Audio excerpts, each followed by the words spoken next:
కానీ అక్కడ ఉన్నటువంటి బీజేపీ ఎంపీలు కానీ ఎవరు కూడా ఈ యొక్క నీటి అవకతవకలపై మాట్లాడకపోవడం మనందరినీ ఆశ్చర్యానికి గురి చేస్తుంది. బహుశా ఇది ఈ ఒక్కరోజు జరిగిన సంఘటన కాదు. ఇవాళ 2022లో నీటిలో ఉన్నటువంటి లీకేజ్ వచ్చింది, 2023లో వచ్చింది.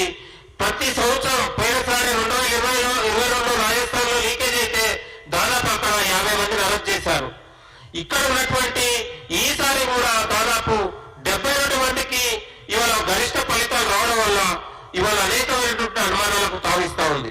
రాజస్థాన్ లో ఒకటే పరీక్ష కేంద్రంలో హిందీ మీడియం విద్యార్థులకు ఇంగ్లీష్ పత్రాలు ఇచ్చి ఇంగ్లీష్ ప్రశ్న పత్రాలు ఇచ్చినటువంటి సందర్భాలు ఉన్నాయి.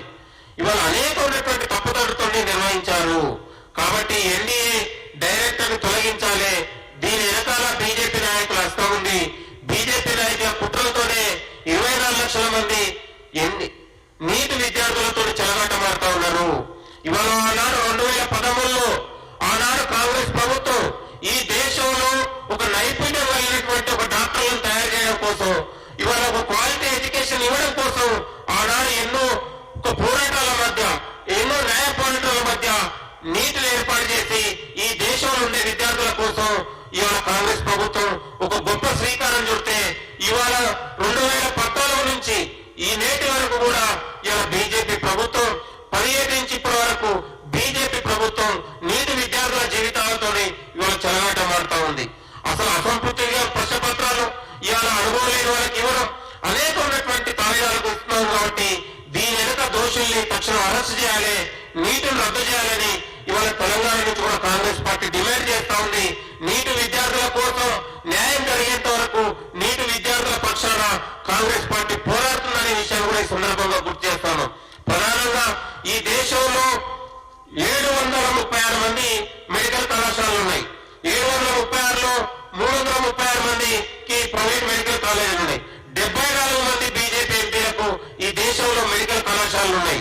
ఇవాళ ఏదైతే సౌత్ నుంచి ఇవాళ దేశవ్యాప్తంగా ఉన్నటువంటి ఏదైతే జాతీయ సంస్థలు ఇవాళ మెడికల్ కళాశాలలు ఉన్నాయో ఆ కళాశాలలో తెలుగు విద్యార్థులకు అన్యాయం జరుగుతూ ఉంది. 4 రాష్ట్రాల్లో ఉన్నటువంటి విద్యార్థులు కానీ పేరెంట్స్ కోర్టుకు వెళ్తే ఇవాళ వాళ్ళకి గ్రేస్ మార్కులు ఇచ్చారు. వాళ్ళకు ఆధారంగానే తెలుగు విద్యార్థులకు కూడా గ్రేస్ మార్కులు ఇవ్వాలి. ఇవాళ ఎయిమ్స్ లాంటి సంస్థల్లో తెలుగు విద్యార్థులకు అన్యాయం జరుగుతుందని ఈ సందర్భంగా గుర్తు చేస్తా ఉన్నాం. కాబట్టి ఇవాళ బీజేపీ వచ్చిన తర్వాత, నరేంద్ర మోడీ వచ్చిన తర్వాత ఇవాళ నీట్ లాంటి జాతీయ సంస్థల పరీక్షలలో తెలుగు విద్యార్థులకే కాదు నేషనల్ వైడ్ గా విద్యార్థులకు తప్పుదడుగులతోనే అనేక ఉన్నటువంటి ఇబ్బందులకు గురవుతున్నా ఇవాళ నరేంద్ర మోడీ ప్రభుత్వం ఇవాళ బీజేపీ నాయకులు స్పందించకపోవడం చాలా సిగ్గుచేటన్నారు. ఇవాళ 67 మంది విద్యార్థులు 720 మార్కులు సాధించినటువంటి విద్యార్థులకు కూడా 718, 719 మార్కులు సాధించిన నీటు మార్పు ఇంతవరకు ఎన్టీఏ అధికారులు చెప్పారు. ఇవాళ నీట్ వచ్చినటువంటి మార్కులు ఇవాళ ఇంతవరకు 8 ఏళ్ల నుంచి ఎవరికి కూడా అది అసాధ్యం. గరిష్ట మార్కులు అంత రావడం కూడా అందరికీ ఒక బాధాకరం. దాని వెనకాల ఒక పెద్ద కుట్ర కూడా ఉందని దాన్ని బయటకు వెళ్ళాల్సిన అవసరం ఉంది. ఇవాళ రాజస్థాన్ ఒక కేంద్రంలో ఒక ముందుగానే గుర్తించి ఒక ప్రశ్న పత్రాలు ఇచ్చి దాని తర్వాత వెనక్కి లాంగ్ తీసుకున్నారు. దాని ద్వారా విద్యార్థులు సరైన కాలంలో పరీక్షలు కూడా నిర్వహించలేక వాళ్ళ జీవితాలు ఇవాళ నీటిలో ర్యాంకును సాధించలేని పరిస్థితి ఉంది. ఇవాళ అదేవిధంగా కాంగ్రెస్ నగర్, ఆసిఫాబాద్ లో కూడా విద్యార్థులకు వచ్చిన సెట్ కంటే మరొక సెట్ ఇచ్చి వాళ్ళని భయభ్రాంతులకు గురి చేసినటువంటి పరిస్థితి ఉంది. అంటే ఇప్పుడు దేశవ్యాప్తంగా 557 నగరాల్లో దాదాపు 24 లక్షల మంది పరీక్ష రాస్తే దాదాపు 12-14 సెంటర్లో వాళ్లకు అనేక ఉన్నటువంటి తప్పిదాలతోని పరీక్ష రాసినటువంటి పరిస్థితి.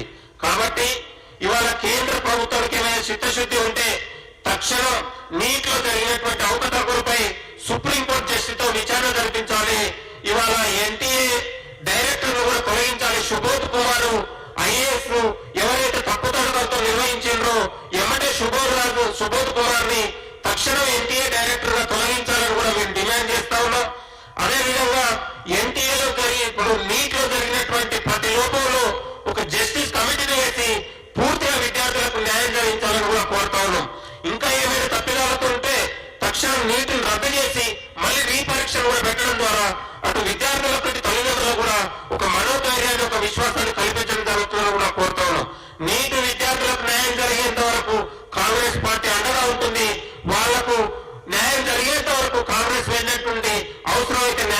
న్యాయ పోరాటాలు కూడా వాళ్ళ పక్షాన చేయడానికి కూడా అందరూ కూడా సిద్ధంగా ఉన్నాం. కాబట్టి తక్షణం నీట్ ఎన్టీఏ డైరెక్టర్ తొలగించడమే కాకుండా నీటిపై